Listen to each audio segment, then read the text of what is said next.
Welcome to another edition of Books in 140 Seconds. This week we are talking about Algoma by Dani Couture.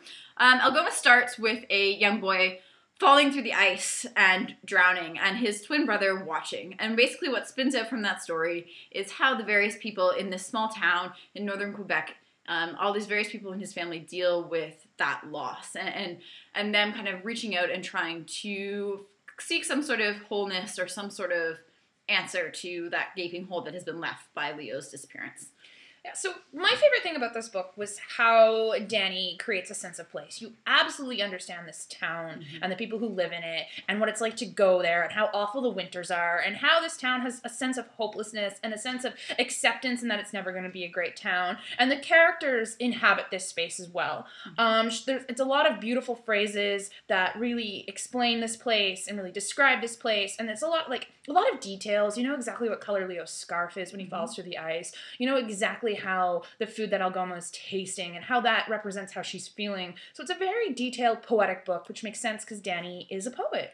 And some of those details emerge in these little weather briefs at the beginning of each chapter, which are almost, they're just such succinct, beautiful images, kind of like establishing shots that will really set the tone for that scene. And they're connected to the weather. And Dani mentioned that you could take out the rest of the book and you could just read those and get a sense of the story, which I think is a really cool touch.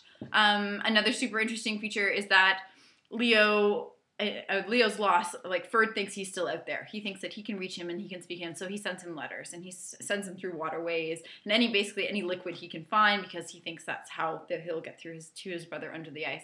And these letters are found by his mother and his father and various other family members, but of course aren't reaching Leo. And that kind of severed relationship is one of the really interesting things in this book, full of twins and full of couples and the idea of trying to be part of a pair. This book is really about finding yourself and overcoming grief and just belonging.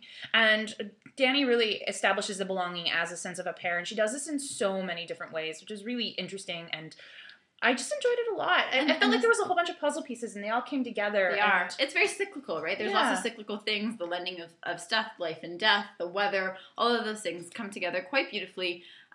It fits nicely in that Canadian canon without being like too stiflingly Canadian. It's a little bit David Adams Richards, but not a little David Adams Richards. So yeah, it's a Canlit family saga, but not in a bad way. In fact, in a very, very good way. You should read it.